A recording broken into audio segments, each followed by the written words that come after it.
Bismillahirrahmanirrahim. Assalamualaikum warahmatullahi wabarakatuh. Perkenalkan, nama saya Fitrah Limbong dengan NIM 0601232030.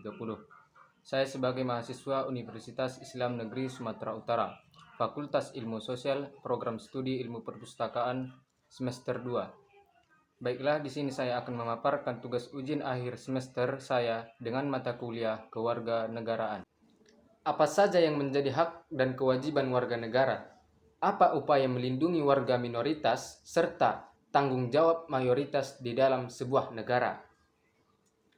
Pengertian hak adalah kuasa untuk menerima atau melakukan sesuatu yang mestinya kita terima atau bisa dikatakan sebagai hal yang selalu kita lakukan dan orang lain tidak boleh merampasnya, entah secara paksa maupun tidak.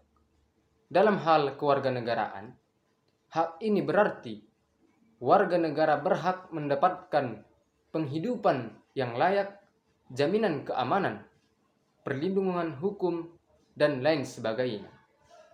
Pengertian kewajiban adalah suatu hal yang wajib kita lakukan demi mendapatkan hak atau wewenang kita. Bisa jadi kewajiban merupakan hal yang harus kita lakukan karena sudah mendapatkan hak. Tergantung situasinya.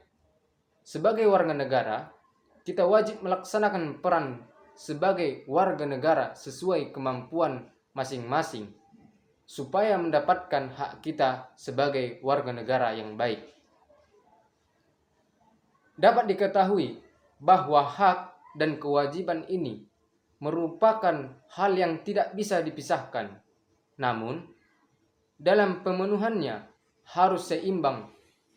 Kalau tidak seimbang, bisa terjadi pertentangan dan bisa saja menempuh jalur hukum. Apa upaya melindungi warga minoritas serta tanggung jawab mayoritas di dalam sebuah negara? Perlindungan terhadap hak-hak warga minoritas merupakan tanggung jawab penting bagi setiap negara yang demokratis. Negara memiliki kewajiban untuk memastikan bahwa seluruh warga negaranya, termasuk kelompok minoritas, dapat menikmati hak-hak dasar mereka tanpa diskriminasi. Berikut ini beberapa upaya yang dapat dilakukan negara untuk melindungi warga minoritas. Yang pertama, pembuatan undang-undang dan kebijakan. Negara harus memiliki peraturan perundang-undangan yang jelas dan tegas dalam melarang diskriminasi berdasarkan ras, etnis, agama, atau status minoritas lainnya. Kebijakan-kebijakan pemerintah harus menjamin kesetaraan dan akses yang adil bagi kelompok minoritas dalam berbagai aspek seperti pendidikan, kesehatan, lapangan pekerjaan, dan layanan publik. Yang kedua, penegakan hukum yang kuat. Negara harus memastikan bahwa penegakan hukum dilakukan secara adil dan tanpa pembedaan kelompok mayoritas atau minoritas. Aparat penegak hukum harus mendapatkan pelatihan yang memadai untuk menangani kasus-kasus terkait diskriminasi dan intoleransi.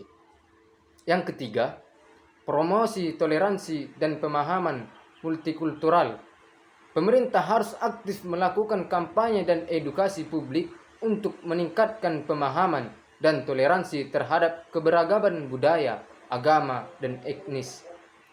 Kurikulum pendidikan harus mencakup materi yang mempromosikan nilai-nilai pluralisme dan saling menghormati. Yang keempat, partisipasi politik dan keterwakilan. Negara harus memfasilitasi keterlibatan aktif kelompok minoritas dalam proses pengambilan keputusan politik, baik di tingkat nasional maupun di tingkat daerah. Mekanisme perwakilan khusus bagi kelompok minoritas dapat menjadi salah satu upaya untuk memastikan suara mereka terdengar. Yang kelima, perlindungan terhadap kelompok rentan. Negara harus memberikan perhatian khusus dan perlindungan yang memadai bagi kelompok minoritas yang rentan, seperti perempuan, anak-anak, dan penyandang disabilitas. Upaya-upaya khusus seperti program pemberdayaan dan skema bantuan dalam bentuk dilakukan untuk memenuhi kebutuhan kelompok minoritas yang rentan. Dalam melaksanakan tanggung jawab ini, negara harus memastikan bahwa seluruh warga negaranya, termasuk kelompok minoritas, dapat menikmati hak-hak dasar mereka dan memiliki kewajiban yang sama sebagai warga negara. Upaya-upaya perlindungan ini harus dilakukan secara komprehensif dan berkelanjutan untuk mewujudkan keadilan dan keharmonisan dalam masyarakat yang beragam. Sekian dari pemaparan materi ujian saya. Assalamualaikum warahmatullahi wabarakatuh.